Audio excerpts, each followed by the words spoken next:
evening, everyone. Thank you so much for bringing me to Vancouver. Everyone who I told I was going to Vancouver, they all said it's going to be the most beautiful city you've ever seen. And I have to say they were right. I appreciate you letting me come here this evening, not only to see our beautiful city, but to see an active and vibrant Jewish community. The people have been terrific, and I thank you for the opportunity to share my story with all of you this evening. As was said, I'm a rabbi at Congregation Beth Yeshurun in Houston, Texas. More importantly, I've been married to my wife, Lisa, for the past 21 years, and we have 3 children, ages 18, 15, and 14. We've been honored and privileged and loved raising them in our home in Houston, Texas, for the last 19 years. Our home and synagogue is just a few blocks away from Brays Bayou. Brays Bayou is one of the largest bayous in the Houston area. And the bayous are vital to our life in Houston. Houston is the 4th largest city in the United States, and we're just above sea level. And as one of the rainiest cities in America, those bayous help rush out the rainwater that we get off to Galveston Bay. But 2 years ago, Hurricane Harvey decided to park itself over our city. And in a matter of just 3 days, we got 52 inches of rain. To put it in perspective, Houston, one of the rainiest cities in North America, normally gets 52 inches of rain in an entire year. We got it in just 3 days. Even Vancouver only gets, I say only because I'm from a wetter city, gets 46 inches of rain in an entire year. We got 52 in 3 days. And our city's bayous couldn't handle it. Homes, businesses, synagogues, churches, mosques, hundreds of thousands of buildings across the Houston area flooded for the very first time. Unfortunately, many people didn't even have flood insurance, even though it is so cheap, because they never thought they would flood, but they did. These 2 men trying to canoe right down the street from my Jewish community center. This highway right here, right by my house, I drive by it every single day. Neighborhoods just like mine, homes. And in particular, the Jewish community was hit hard. Synagogues, our JCC, our 7 acres retirement home, where many of our elderly lost their places at 7 acres. 1 out of every 13 Jewish homes flooded. Here is my sanctuary where we got 6 feet of water. And that bayou water affected sanctuaries, classrooms, offices. And bayou water is not clean, fresh water. It's toxic. It contains things from the sewer, all kinds of things. You can see things crawling in it. It destroys everything that it touches. Carpet, sheetrock, clothes, furniture.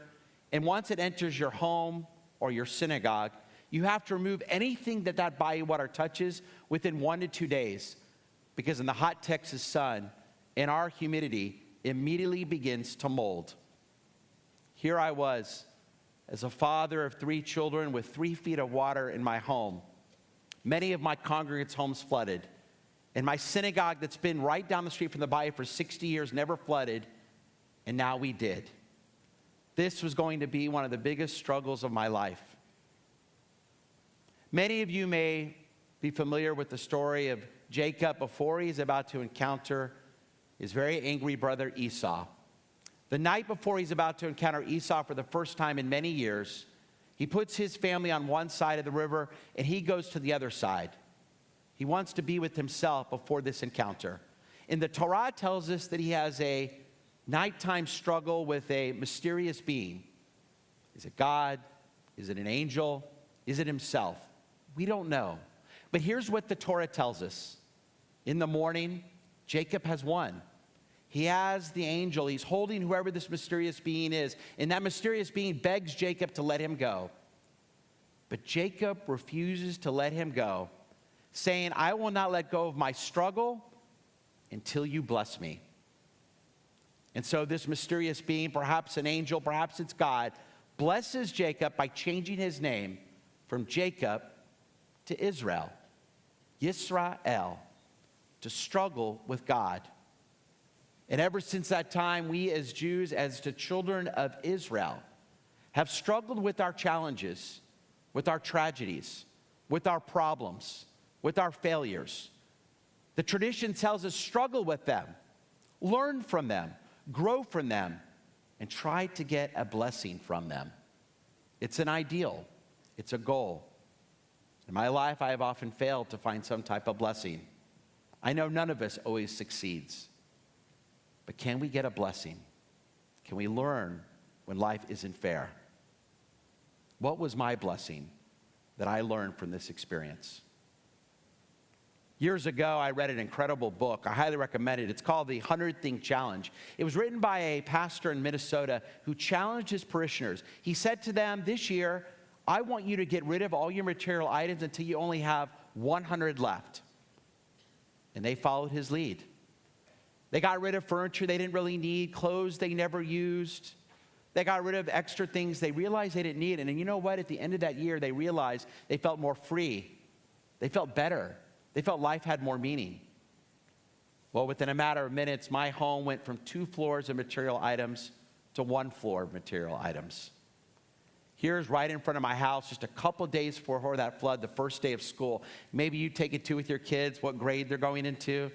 I had an 11th grader, an 8th grader, 7th grader. Everything was great. See the street, see the house across the street. This is what it looked like just a few days later, right outside of my window. Here was my poor dog. We don't have a pool in the backyard. Now all of a sudden we had a pool in our house. And my poor dog didn't know what to do. And my house was a mess. Removing all those things. I've never seen anything like it. I couldn't believe this was my home. That water, that dirty, disgusting biowater rushes in a matter of minutes. It touches the living room. It destroys the living room where you've shared life's best moments with your family. It goes into the dining room where you've shared countless Shabbat and holiday dinners. I'll never forget, right when the flood started, I started putting towels against the door. I can beat this flood. That helped for about 10 seconds. It comes in from everywhere. And my house was such a mess. I remember calling my mother-in-law up in Dallas, begging her to come down to Houston to help us clean up. I probably became the first son-in-law in the history of the Jewish people to beg their mother-in-law to come stay with them. She didn't come, for the record. It was a mess. But finally, a few days after the flood, the waters began to recede just a little bit, and we were able to leave our home. This isn't my family. We didn't have a picture of it, but I thought it was a nice-looking family. But this gives you an idea of families escaping. And before we escaped our home, we wanted to get out of there. We heard there were looters in the neighborhood, and we knew we still had important items, of course, on the 2nd floor that weren't destroyed by the flood. So I told my children, I told my wife, take one bag and pack up your most prized possessions. I never thought in a million years I'd have to tell my family to pack up a bag and fill it up with anything they could carry, their most prized possessions, in one bag. What did my teenage children bring? Their cell phones, their cell phone chargers, their laptop computers. My boys brought their PS4. My oldest son brought his fantasy football trophy. God forbid he leaves that. One of my kids did bring his tallis and tefillin, and I had done something right as a rabbi. What did I bring?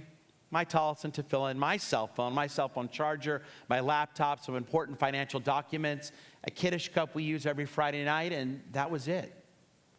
And as I left our home with our family, then it hit me for the first time. It didn't really matter if we ended up losing everything in our home. We were okay. We weren't injured.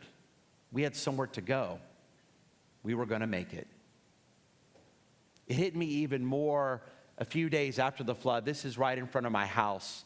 A few days later, I mentioned earlier, you have to remove everything from your home. That's right in front of my house, right on my street, anything that touched that water. Those 4 or 5 days after the flood, I've never lost more weight. I've never worked harder in my life. If you want to get in better shape, flood your home. It was unbelievable. The smell, and seeing everything from your house in the front yard. And then one afternoon, I was taking stuff out of our home, and I saw a woman picking through my pile. I said, please, don't take that. That's not just garbage, it's toxic garbage. It's molding. It's actually dangerous even to get nearby. Why would you want this? Please, don't take it. And she said, I don't care. I need furniture. I need things for my family. I gave her a bottle of bleach, and I said, please, take anything you like. Just promise me that you'll disinfect anything you take with this bleach. And then it hit me even more. Who was I to ever complain again that I don't have enough? That my house isn't big enough, we don't have nice enough cars, I can't buy enough for my children. Here was a woman not going through just my garbage, by my molding, toxic, infected, flood-damaged garbage. For years, I've always said I'm not materialistic. Material items don't mean anything to me. But I'm not really sure I ever meant it fully. Now I think I do. Because for the first time in my life, going through such a tragedy, it hit me more than ever that really what matters isn't material items. They can be lost in a matter of seconds. All that really does matter is relationships, our health, and our community. And speaking of community, those weeks, months, and 2 years since, I've never been more proud to be part of the Jewish community. As I mentioned earlier, our community was hit, impacted greatly. But thanks to Jews across the world, our Jewish community received $22 million from federations like yours. Federations like here in Vancouver and throughout North America gave us the resources we needed, desperately needed, to rebuild my synagogue, other synagogues, the JCC, our 7 Acres Retirement Center, and most importantly, people's homes, because they literally had nothing left. Elderly and young, it didn't matter. They had money because they didn't have flood insurance, but the Federation was there to help them rebuild. This is a picture of our tennis center, our JCC. It wasn't destroyed by the flood, remarkably, and you see the supplies. In a matter of days, they got there. Food was available. Kosher food was available. Cleaning supplies that families like mine desperately needed because stores weren't open yet. Here you see aid being given to Jews and non-Jews. It didn't matter. Anyone in the neighborhood could go to the JCC and that tennis center to get items they needed. Thanks to the Federation, we had a day camp. Families who had nowhere to send their kids because their homes were destroyed and schools were closed in the Houston area for weeks. They had a Jewish camp to send their kids. Here we have volunteers coming from all over the world. They spent months in Houston cleaning out people's homes, helping us rebuild. People came from all over the world to take out our Sefer Torah to help rebuild the Jewish community. And here was something amazing. For the first time ever, the state of Israel gave $1 million to a diaspora Jewish community. For decades, community like Houston and like Vancouver had given our aid, our heart to Israel to help Israel build. Now here was Israel giving back to us in our time of need. The Torah, our tradition, never says that life will be fair. Unfortunately, we'll all experience difficult times in our lives. But here's what our tradition does say. When we do, can we struggle with that challenge to find some type of blessing? My prayer for all of you this evening is when you experience life's unfairness, you too find a blessing, whether it takes weeks, months, or years later. And then when others in your community experience tragedy, you're there for them as well to help them find some type of blessing. Thank you very much.